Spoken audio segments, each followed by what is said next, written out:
everybody, welcome to Unwatchable's Real Spiel. I'm your host, Paul. Today, it's all about horror movies. Is there a more polarizing genre? I mean, critics rarely like them. We all know someone who refuses to watch them, and even amongst fans, there's a lot of debate as to what constitutes a great one. And of course, none of that's new. People have been covering their eyes in terror or screaming in delight for over 100 years. And over those years, there have been some awesome horror movies that have scared the crap out of audiences. From early creepies like Nosferatu, to shower-slashing screamies like Psycho, to a cultural phenomenon fear flick like The Exorcist, which reportedly was so scary people were fainting in the aisles. I'm not going back in there. I have a friend in there alone, and I don't want to leave her in there alone. But I just found it really horrible. I just had to come out. I couldn't take it more. That footage always fascinates me. I mean, can that ever happen again?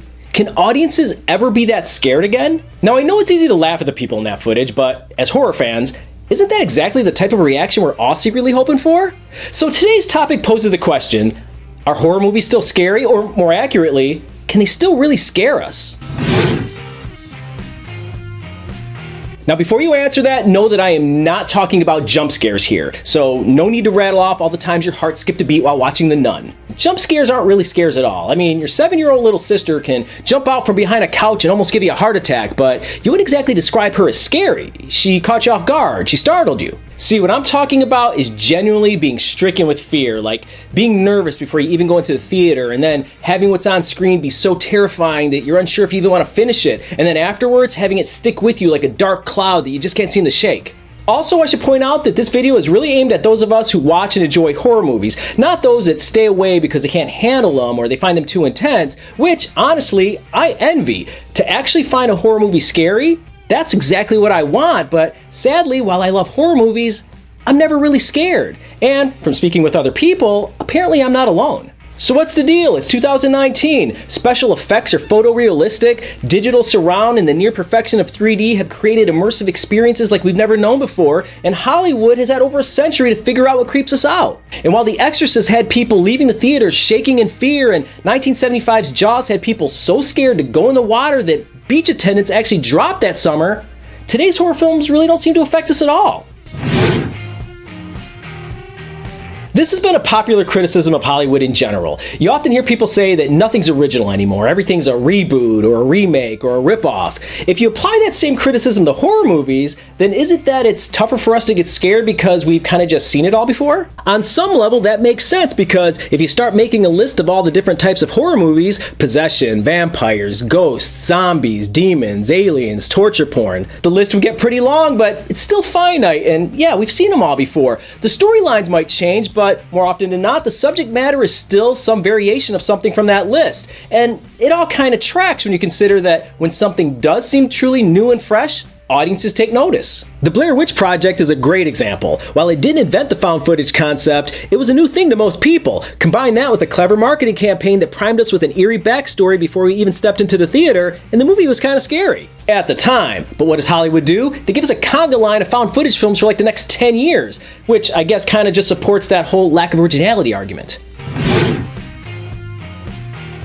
This argument has been around for a long time. It's that filmmakers are way too eager to try to scare us with some big, horrifying reveal when what's in our heads is more frightening than anything they could put on screen. People often point to Alfred Hitchcock as the master of relying less on visuals to build suspense and fear, and more on manipulating the audience psychologically with pacing, camera work, and music. And I mentioned Jaws earlier. When the mechanical shark that they built for close-ups and to interact with actors kept breaking down, Spielberg was forced to shoot scenes without it, hinting at the presence of an unseen man-eating monster just below the surface, while using that ominous score to keep people on the edges of their seats.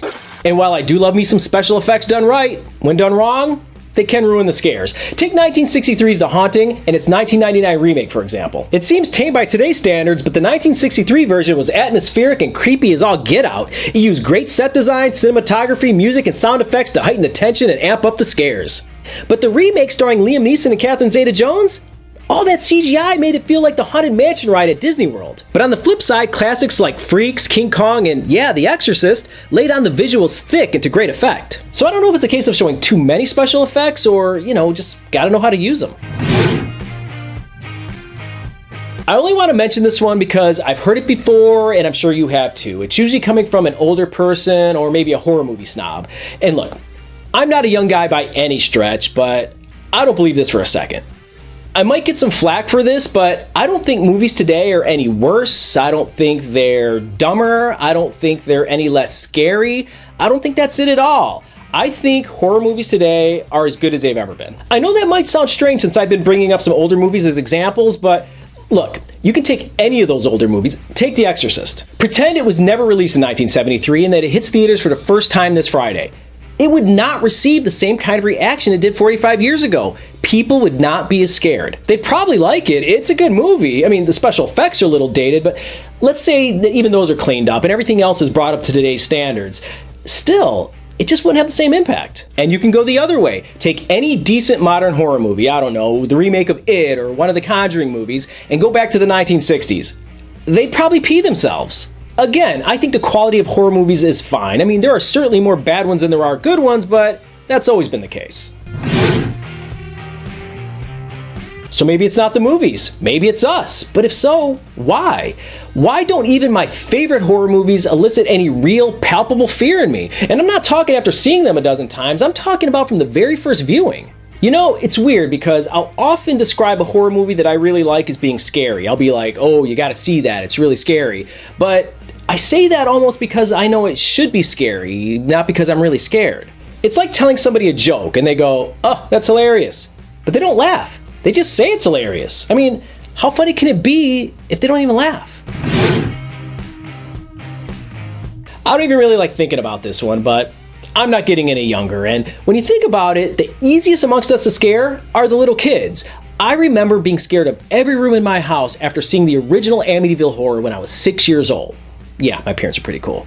Earlier I talked about Hollywood not being very original, and therefore we've kind of seen it all before. Well, as we age, we see more things, including more horror movies, so it makes sense that it would be harder to impress us. It's like that episode of SpongeBob where the Flying Dutchman comes to stay with them for a few weeks while his ghost ship is being repaired, and because the Flying Dutchman is a ghost, he can't resist scaring SpongeBob every chance he gets. But after a while, SpongeBob just kind of gets used to it.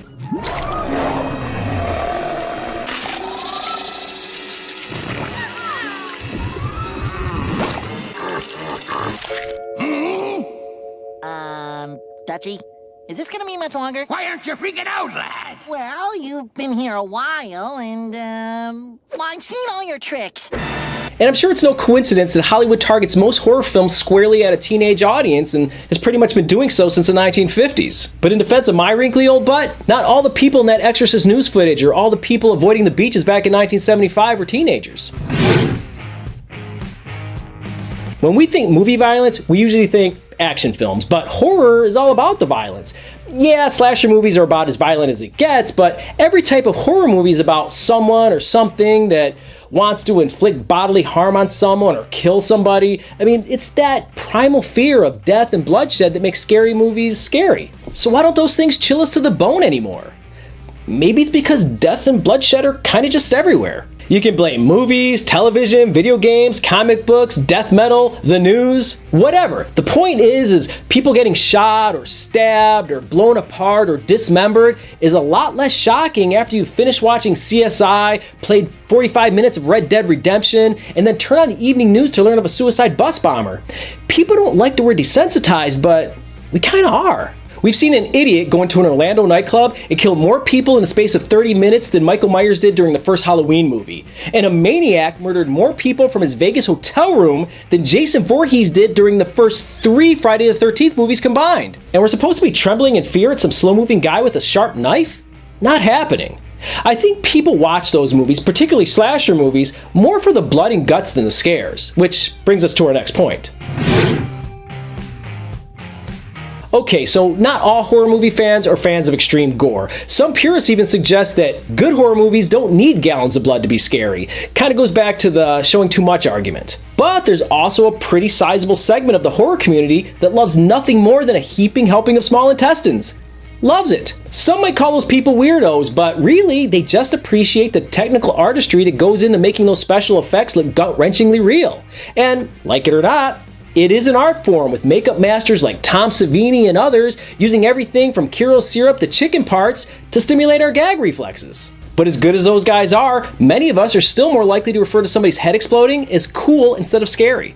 But why? Well, probably because similar to violence, we're just kind of numb to it. I mean, how many different ways can you mutilate a body? And movies almost make a game of it to come up with new ways. I mean, isn't that what the Saw movies really are? In fact, we're so past thinking gore is scary that we kind of think it's funny now. We've all been in a theater where people have burst out in laughter after watching somebody get decapitated or take an axe to the face. You can write it off as nervous laughter or people trying to hide their disgust, but there are whole movies out there that are dedicated to getting big laughs from blood and guts. Tucker and Dale vs. Evil is a great example. People get impaled, killed in wood chippers, take weed whackers to the face, and it's all meant to be funny. And it is. Good movie, by the way. The point is, if you were to show a chainsaw going through the top of somebody's head to an audience in the 1950s, they wouldn't say it was cool. They wouldn't laugh. They would recoil in disgust. You can call those guys pussies all you want, but that's exactly the right reaction to somebody getting a chainsaw to the head. So what the hell's wrong with us? Nothing really, because truth be told, there is one scene in recent years that did make me recoil in disgust. It's that infamous scene in 2015's Bone Tomahawk. If you don't know what I'm talking about, you can check it out on YouTube, but I don't recommend it. Now this one's kind of out there, but someone once brought it up to me, so I thought I'd bring it up here.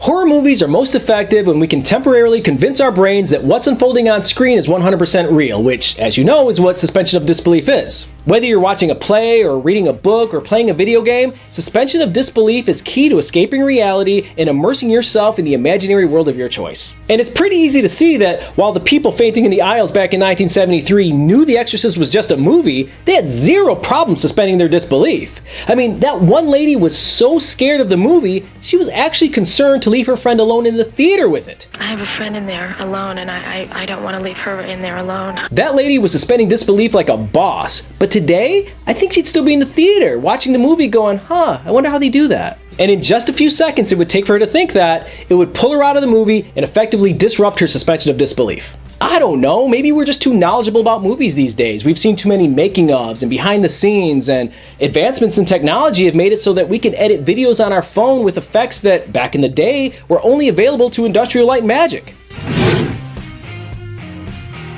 Can't really suspend our disbelief if we don't allow ourselves to do so.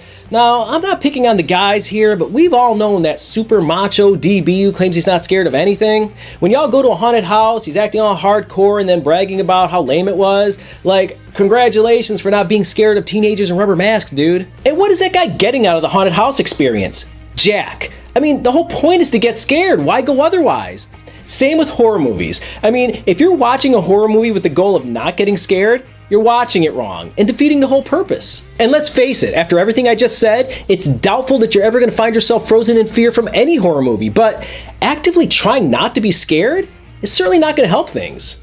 Now, you might disagree with everything I've just said, and that's fine because I'm not so sure I agree with any of it. I'm just putting it out there. The only thing I know for sure is that I, like a lot of other people I've spoken with, am unable to get really, truly scared by even the best horror movies, despite being a big fan of the genre.